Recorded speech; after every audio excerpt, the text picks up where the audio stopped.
congénitos y adquiridos.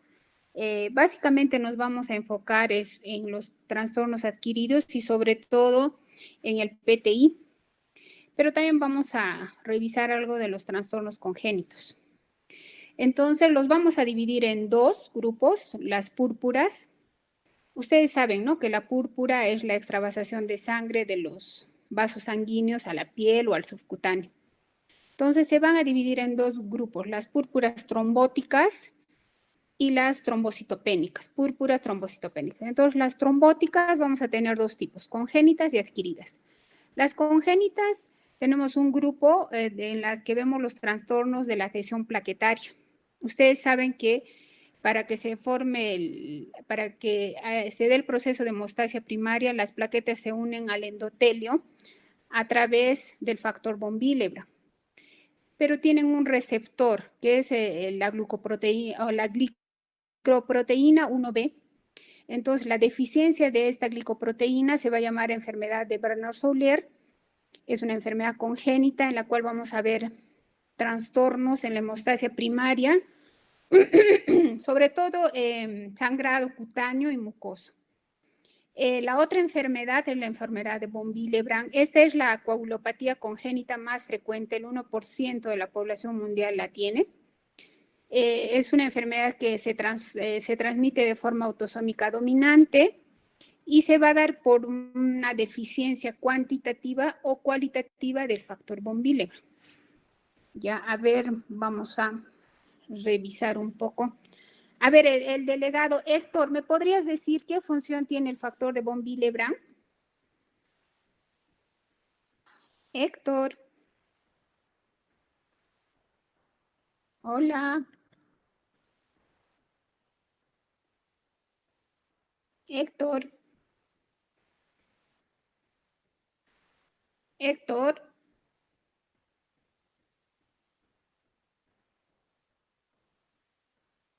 ¿Está ahí Héctor?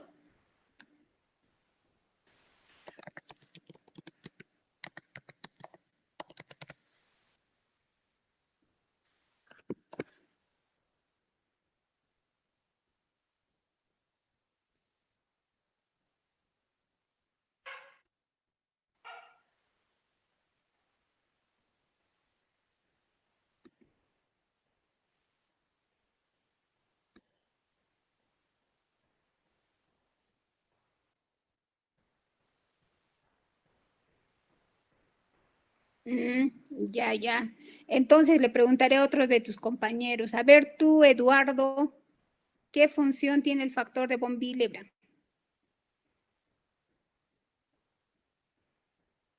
Doctora, buenas tardes. ¿Cómo Sí, estás? el factor es para la hemostasia primaria. Su función es unión entre plaquetas. Claro, el factor von Willebrand es el factor que va a servir para que las plaquetas se adhieran al endotelio. Entonces, cuando hay un problema en el factor von Willebrand, hay deficiencia, no se va a producir la adhesión de las plaquetas, no solo la adhesión, porque el factor von Willebrand también tiene que ver con la agregación plaquetaria. Entonces va a haber un problema en la hemostasia primaria, no se va a poder producir el coágulo, ¿no?, sanguíneo. Ahora, los otros tipos de trastornos son de la agregación plaquetaria. Acá tenemos una enfermedad que se llama trombastenia de Glassman. El déficit de la glucoproteína 2B3A va a producir esta enfermedad. También esta glicoproteína va a servir para que se agreguen las plaquetas, ¿no?, a través del colágeno, del factor von Willebrand, etc. Otros trastornos raros van a ser los de la liberación del contenido granular, de los gránulos alfa, delta, que van a producir enfermedades, por ejemplo, como la de la plaqueta Gritz. Hay una enfermedad de Wisko-Ladrich, por ejemplo, que se van a producir por deficiencias de estos gránulos. ¿Ya? Después tenemos los trastornos adquiridos. Los trastornos adquiridos, estamos hablando en este grupo de enfermedades, de trastornos de las plaquetas, pero en su función. Las plaquetas son disfuncionales en estas enfermedades. Tenemos los síndromes mieloproliferativos crónicos como la trombocitopenia esencial, la leucemia mieloide crónica, la trombocitosis trombocito o la policitemia vera. Entonces, en estas enfermedades, ¿qué va a haber? Va a haber una alteración también de la glicoproteína 1B. En la insuficiencia renal también vamos a encontrar por la uremia alteraciones tanto en la adhesión como en la agregación de las plaquetas. En las hepatopatías crónicas vemos déficit de la glicoproteína 1B y algunos fármacos que van a producir, por ejemplo, como la aspirina, que van a producir alteraciones en la hemostasia primaria, ¿no? Una de ellas, como saben ustedes, es la aspirina. La aspirina va a inhibir irreversiblemente la ciclooxigenasa, de tal manera que no se va a producir tromboxano A2 y no se van a poder agregar las plaquetas. Esta acción de la aspirina va a ser irreversible, por lo que para hacer que pase su efecto hay que esperar 7 a 9 días, que es la vida media de la plaqueta. Pero si uno ve un paciente con sangrado por aspirina y quiere revertir de inmediato porque tiene una hemorragia intracerebral, pues una de las cosas que hay que hacer es transfusión de plaquetas. El otro grupo de enfermedades son las púrpuras trombocitopénicas. Entonces, acá ya no va a haber una alteración solamente de la función de las plaquetas, sino en el número. Y acá las vamos a dividir en centrales y periféricas. En las centrales tenemos por aplasia. Ya habíamos visto la anemia de Fanconi y la anemia plásticas adquiridas, ¿no? Eso ya lo hemos visto antes. Tenemos la trombopoiesis ineficaz, por ejemplo, ¿en qué casos? En una anemia megaloblástica, donde los megacariocitos van a quedar en proceso de maduración en la médula ósea. Las otras causas periféricas tenemos de causa inmune y las no inmunes. Las de causa inmune, la más importante y de lejos la causa más frecuente de púrpura es la trombocitopenia de causa inmune o más conocida o antiguamente conocida como PTI. Las otras son las púrpuras también de causa inmune pero asociada a fármacos, las de púrpuras trombocitopénicas materno-fetales o transfusionales, que estas sobre todo se van a dar porque hay algunos pacientes que no tienen el PLA1, que es un antígeno plaquetario. Entonces, al transfundirle, por ejemplo, sangre a un paciente que no tiene este antígeno, se va a poder producir una púrpura. Y lo mismo pasa cuando pues la madre no tiene esto y el feto sí, se va a producir anticuerpos. Ahora, las causas no inmunes, lo más común de causas de plaquetopenia tenemos por secuestro, por ejemplo, cuando hay esplenomegalia y hiperesplenismo, se pueden llegar a secuestrar en el vaso hasta el 75% de las plaquetas. Entonces, esto va a producir plaquetopenia. Ahora, por consumo, una causa frecuente es el CID.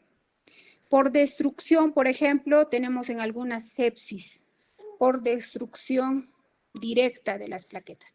Ahora, ¿qué es importante que sepan cuando van a estudiar un paciente con plaquetopenia? Primero hay que descartar las causas de pseudotrombocitopenia. Una de las causas es estas máquinas que tenemos para procesar hemogramas, en las cuales usamos pues tubos con EDTA, ¿no? Y muchas veces se van a agregar por este EDTA las plaquetas, como podemos observar en esta lámina, y nos van a dar una pseudotrombocitopenia.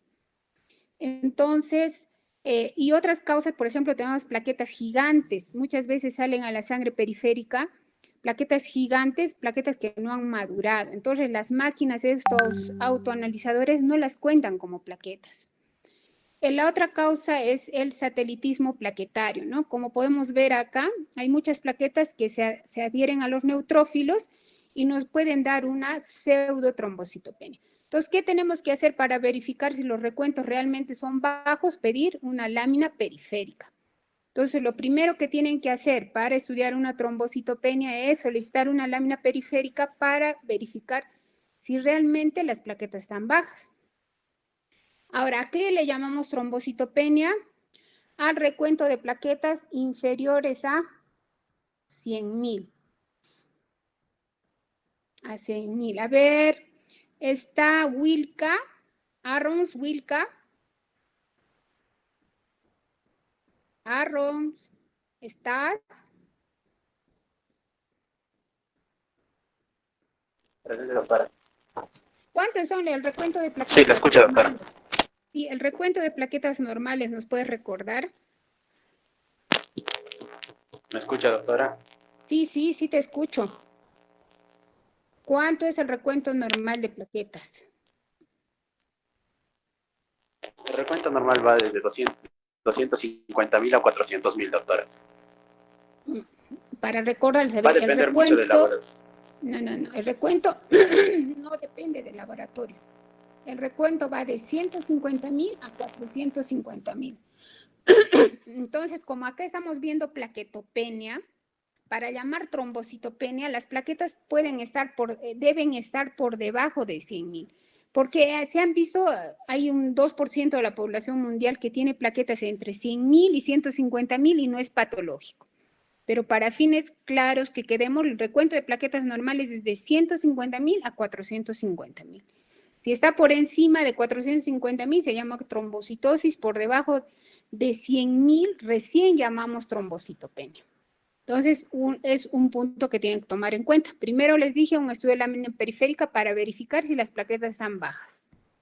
Ahora, las clasificamos de acuerdo al recuento en leves, moderadas y severas. De 50.000 a 100.000, leves, trombocitopenia leve, moderada de 20 a 50.000 y severa, menos de 20.000. ¿Esto por qué vemos? Por el riesgo de sangrado que tiene un paciente. Esto es importante que sepan. Si un paciente tiene menos de 20.000 plaquetas, el riesgo de sangrado es inminente.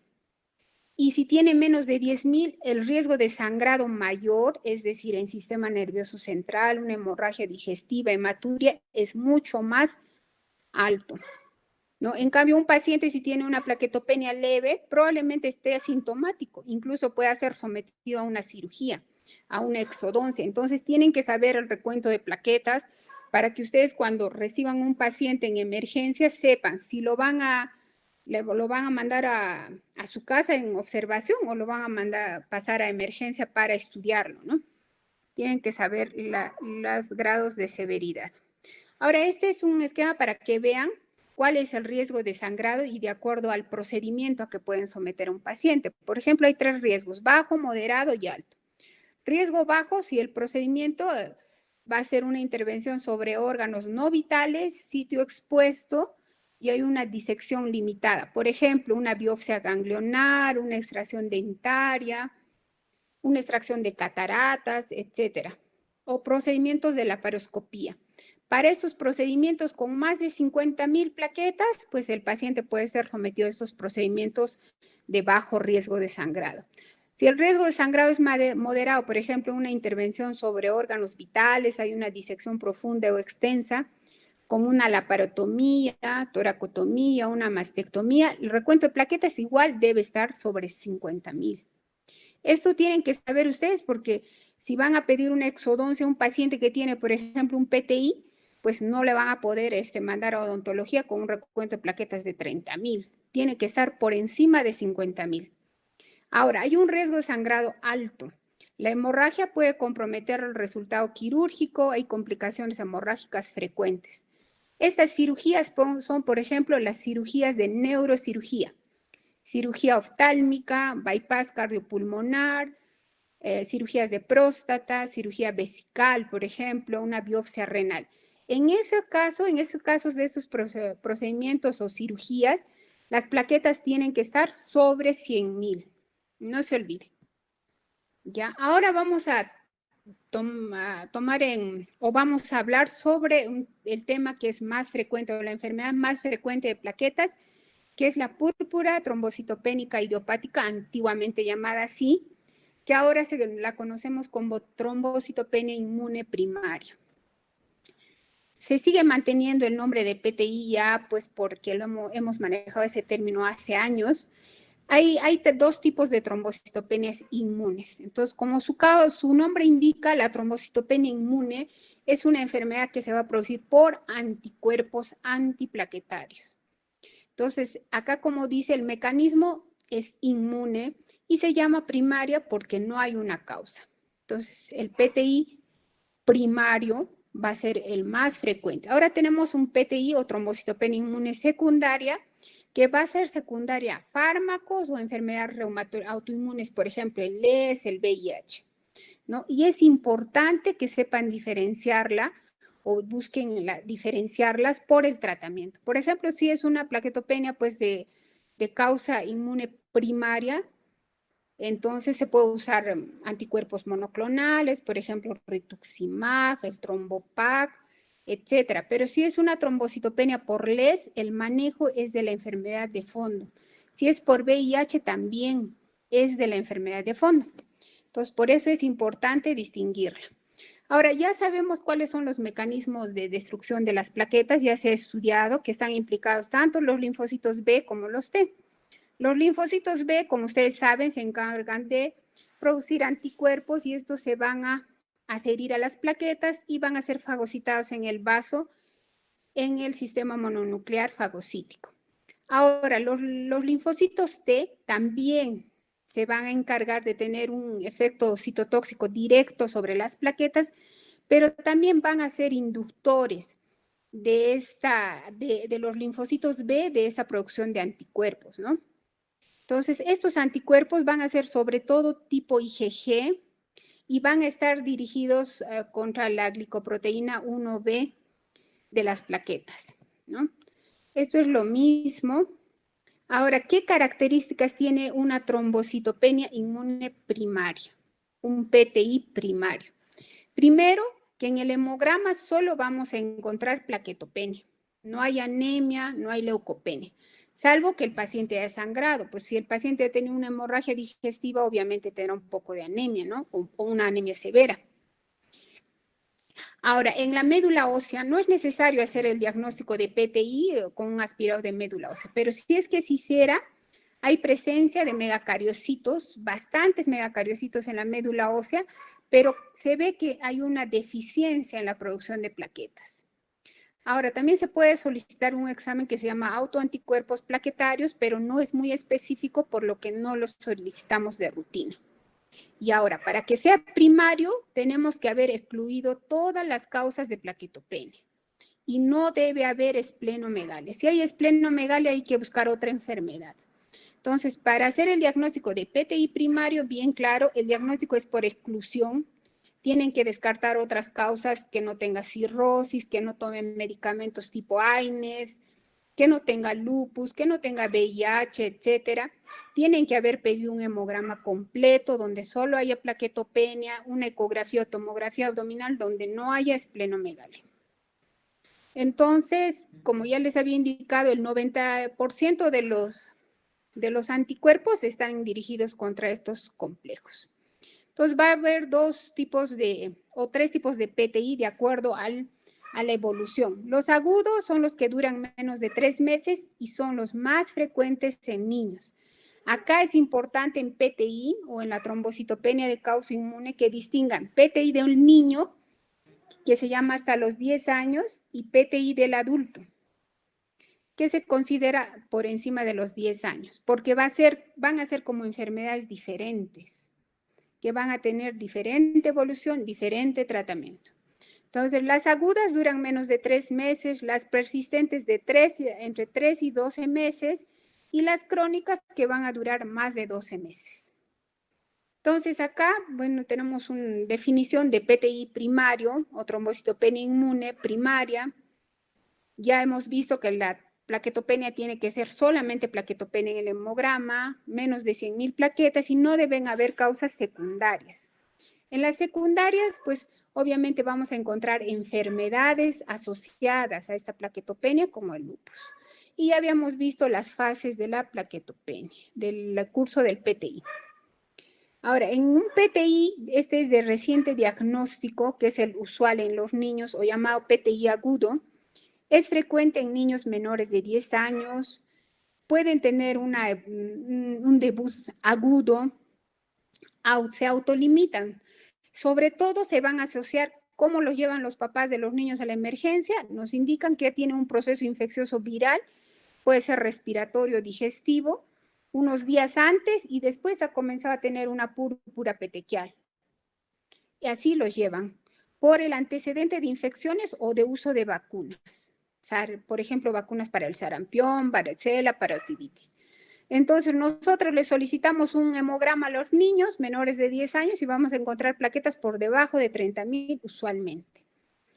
pero en estos casos no es necesario. Si es que las plaquetas no están por debajo de 10.000, no es necesario darles tratamiento a los niños. Entonces se va a autolimitar el cuadro y se resuelve espontáneamente sin ningún tratamiento una vez que pase la infección o pues el efecto, digamos, inicial de la vacuna. La mortalidad es muy baja, se recuperan entre 2 y 6 semanas y si tienen plaquetas por encima de 30.000, solo vigilancia periódica. Entonces, si están por debajo de 30.000, con menos de 10.000 les iniciamos tratamiento a los niños, salvo que estén sangrando. Si están sangrando, con menos de 30.000. Y el tratamiento de elección en los niños son corticoides. Les damos prednisona y si tienen sangrado, por ejemplo, una hemorragia intracerebral, usamos inmunoglobulina intravenosa. Ahora, ese es el PTI del niño. Ahora tenemos el PTI de un adulto, que es como otra enfermedad. Este es un cuadro sobre todo agudo o insidioso y sobre todo se presenta en mujeres jóvenes o de edad mediana. Entonces también se va a presentar igual con púrpura, con petequias, con equimosis, hematomas, hemorragia en mucosas, o puede haber hemorragia en otros órganos también, una hemorragia digestiva, hematuria, una hemorragia intracerebral. El riesgo de hemorragia intracerebral es bajo, de 2%, y con plaquetas menos de 30.000, sobre todo con menos de 10.000. El riesgo va a aumentar de una hemorragia intracerebral, aumenta con la edad. En los ancianos es más riesgoso. Entonces, en ocasiones se descubre en un paciente asintomático solo al realizar el hemograma. Ni siquiera se enteraron que tenían plaquetopenia muchos pacientes. Entonces, al examen físico en un adulto con PTI, ¿qué encontramos? No hay nada.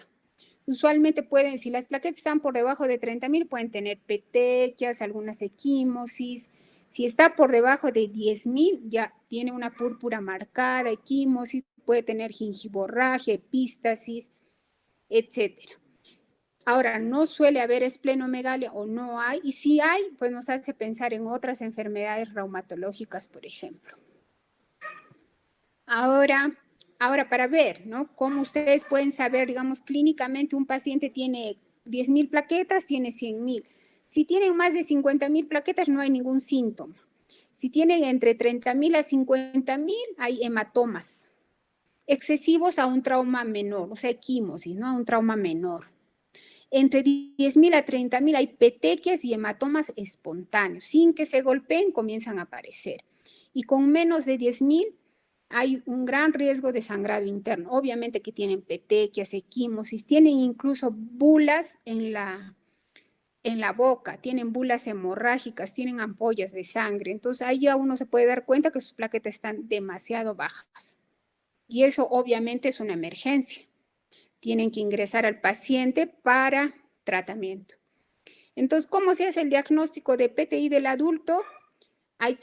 El diagnóstico es por exclusión. Tienen que buscar otras causas, fármacos, que no tomen medicamentos que producen plaquetopenia, que no tengan enfermedades como LES, síndromes linfoproliferativos. Los pacientes con linfomas, con leucemias linfáticas crónicas hacen plaquetopenias, hacen PTIs. Síndromes mielodisplásicos, que ya vamos a ver más adelante, que producen plaquetopenia. El VIH y las infecciones también, ¿no? Un paciente con sepsis, con un shock séptico, va a tener plaquetopenia, entonces eso no va a ser un PTI. Ahora, en el diagnóstico, ya habíamos visto que tienen que pedir primero una lámina periférica, obviamente un hemograma, ¿no? Lámina periférica para verificar si hay trombocitopenia y si el resto de las series están normales. En el aspirado, pues si es que hay alguna duda, el aspirado de médula ósea. Ahora, se piden pruebas de coagulación de TP, TTPA fibrinógeno para descartar otras causas. Por ejemplo, podría ser una coagulación intravascular diseminada, podría ser un paciente con cirrosis. Hay que pedir también estudio de colagenopatías, ¿no? ANA, anti-DNA, etcétera. Serología para virus. VIH, hepatitis B, C, Epstein-Barr virus, citomegalovirus, parvovirus, que van a producir también plaquetopenia. Y el test de Coombs directo, que si sale positivo, pues nos va a hablar de que un paciente también puede tener anemia hemolítica autoinmune. Y ustedes ya saben que el PTI asociado a anemia hemolítica autoinmune se llama síndrome de Evans. También una ecografía abdominal tienen que pedir al paciente para descartar esplenomegalia, función tiroidea y anticuerpos antiplaquetarios específicos si se pudiera. Ahora, ¿por qué hacemos estudio de Helicobacter pylori? porque se ha visto varios PTIs asociados a Helicobacter pylori. Y una vez que manejan los gastroenterólogos este problema del Helicobacter, desaparece la plaquetopenia. Parece que hay una reacción cruzada entre antígenos plaquetarios y el Helicobacter. Anticuerpo lúpico y anticardiolipina para descartar un síndrome antifosfolipídico que produce también plaquetopenia. Entonces, aquí tenemos una púrpura petequial. Acá tenemos petequias, ¿no? Son lesiones puntiformes. Cuando miden más de 1 centímetro, estas lesiones purpúricas se llaman equimosis. Acá vemos una médula ósea de un paciente con PTI que tiene abundantes megacariocitos. Hay muchos megacariocitos, pero es deficiente la producción de plaquetas. ¿Por qué es deficiente? Porque son megacariocitos inmaduros. Por estrés medular están saliendo inmaduros los megacariocitos. Pero no es necesario hacer aspirado de médula ósea para diagnosticar PTI. Acá este es un cuadro para ver las diferencias. Bueno, eso ya hemos visto. Acá, ¿qué podemos decir? En el cuadro de los PTI de los niños y del adulto. El inicio del PTI en los niños es de inicio agudo, en los adultos insidioso y agudo.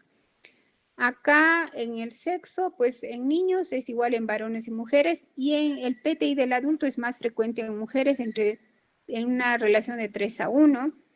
Los niños sobre todo debutan con menos de 20,000 plaquetas, en cambio los adultos con plaquetas entre 20,000 a 80,000.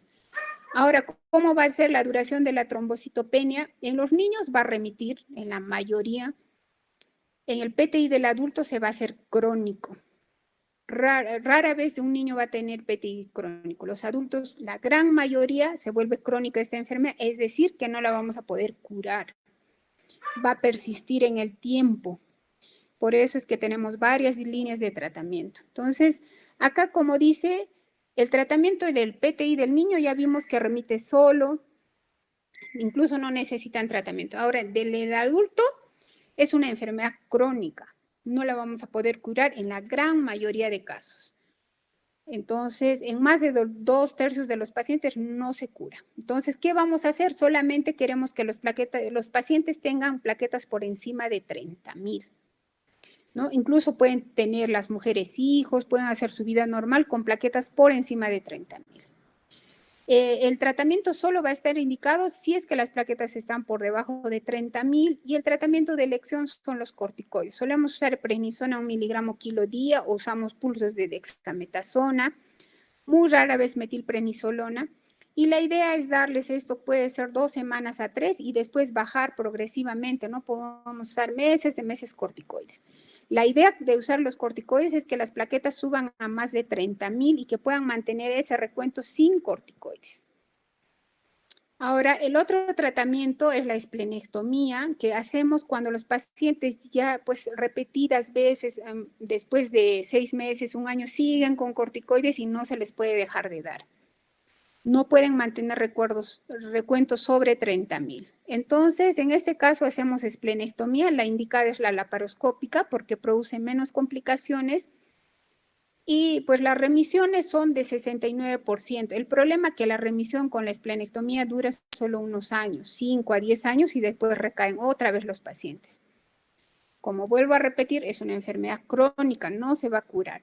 En tercera línea ya tenemos otros tratamientos como los análogos de la trombopoyetina, como el romiplastin y el trombopag. Entonces, lo que se ha observado en el PTI es que estos anticuerpos antiplaquetarios también van a afectar a los megacariocitos, los van a destruir en la médula ósea. Es por eso que ahora se usan estos y con buenos resultados, ¿no? El trombopag y el romiplastin para trombocitopenia o para PTI refractarios a esplenectomía. Entonces, acá tenemos un cuadro del tratamiento inicial. ¿Qué se usa en tratamiento inicial? ¿No? Ni bien viene un debut de un PTI. Corticoides y se puede usar inmunoglobulina humana, pero el efecto de la inmunoglobulina, si bien es cierto, suben las plaquetas, pero solo va a durar 2 semanas su efecto y después recaen otra vez. Como segunda fase de tratamiento o para los que persisten, tenemos 2 tratamientos. El tratamiento médico, en los cuales hay una gran evidencia de respuesta. Tenemos los análogos de la trombopoyetina, como pueden ver acá el trombopag, atrombopag, el romiplostin. Usamos también el rituximab, que son anticuerpos monoclonales anti-CD20 que van a actuar sobre los linfocitos B, ¿no? De tal manera que van a inhibir la producción de anticuerpos. Otros tratamientos que tienen menos evidencia, tenemos la azatioprina, la ciclosporina, danazol, ciclofosfamida, quimioterápicos, el micofenolato, pero que se usan ya para casos refractarios que no han respondido a estos anteriores tratamientos. Y la cirugía, que es la esplenectomía, ¿no? Es el otro tratamiento. A ver.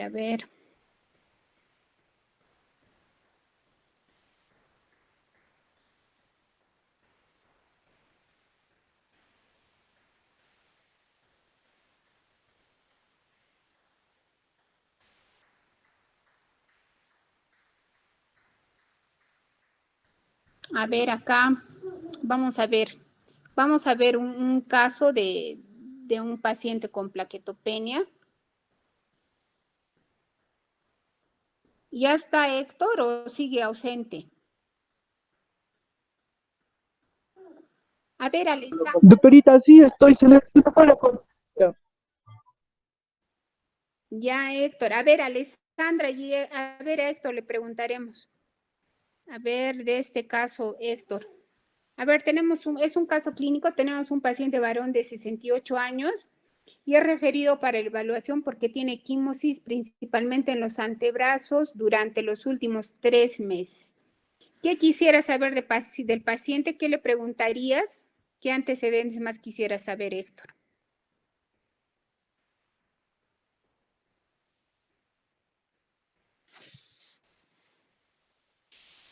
Héctor.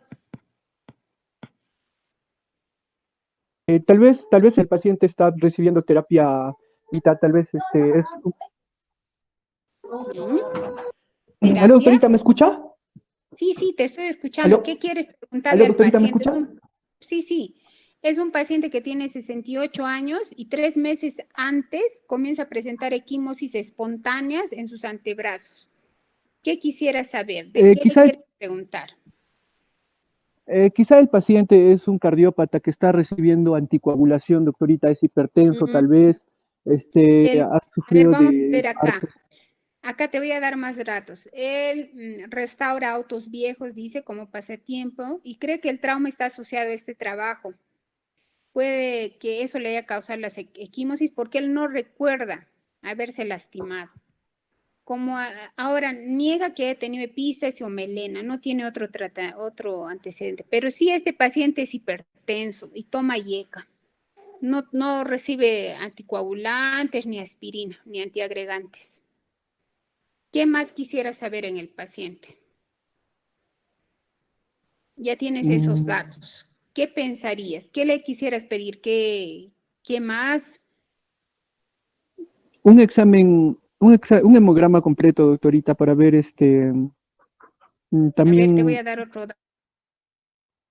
Bueno, acá te doy. En el examen físico dice que parece estar bien, pero tiene varias equimosis, mayores de 2 centímetros en las extremidades superiores distales y en el dorso de las manos. ¿Le querías pedir un hemograma? Sí, acá tiene un hemograma, 13.8 de hemoglobina, los leucocitos están en 6.900 y las plaquetas en 22.000. Aló. Entonces ya han dado un hemograma. ¿Qué más quisieras pedirle al paciente?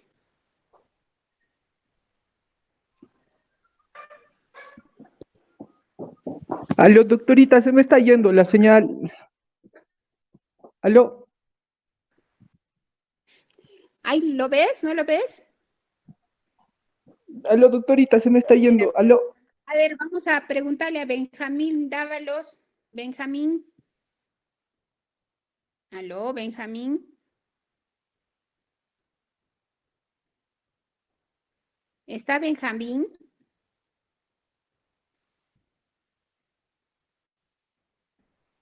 Sí, No está está conectado, Benjamín. doctorita. Aló. A ver, Carla Serna está. Sí, doctora, presente. A ver, Carla, ¿Qué quisieras hacer con el paciente o qué más le pedirías? ¿Qué exámenes? Ya les he dado estos antecedentes que 3 meses antes comienza a presentar equimosis, solamente él no recuerda haberse lastimado como origen de esta equimosis, no ha tenido otro tipo de sangrado y solo es hipertenso y recibe IECAS.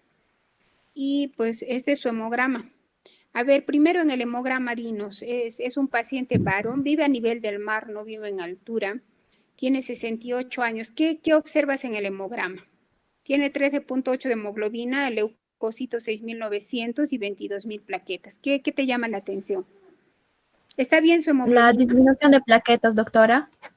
Un número de plaquetas inferior al valor normal. Ya, pero ¿qué tipo de plaquetopenia es por su severidad? ¿Cuál es el recuento normal de plaquetas?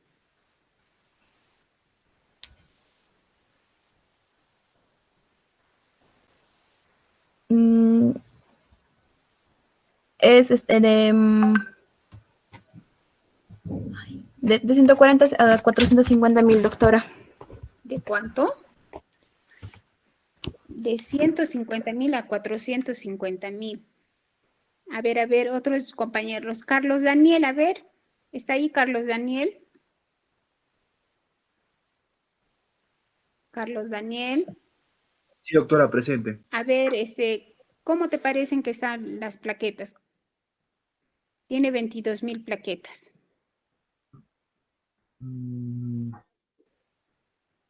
Está por debajo de 30.000. Sería una plaquetopenia severa, doctora.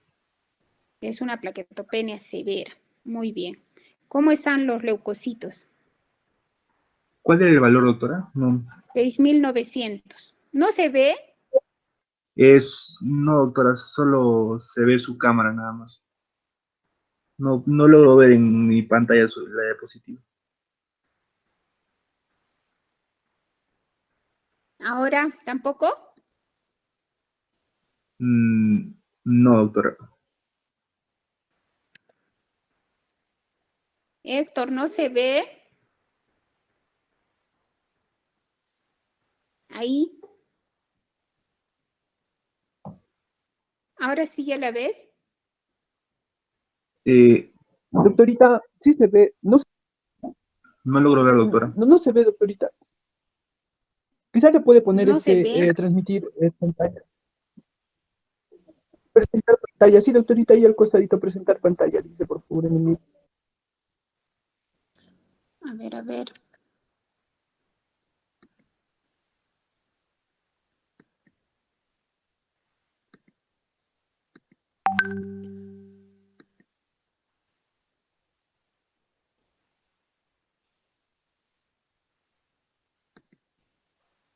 ¿Ahora sí? ¿Ahora se ve? Ahora sí, doctora. Ahora sí se ve, ahora sí se ve. Ya. ¿Y ahora cómo están los glóbulos blancos? Ok, entonces, doctora, 6.900 están. en 10.900. 6.900. Acá está el hemograma. 6.900 dentro de valores normales, doctora. Ya, entonces no está alterado los leucocitos. Ahora, la hemoglobina, él vive a nivel del mar. A nivel del mar. 13.8 tiene.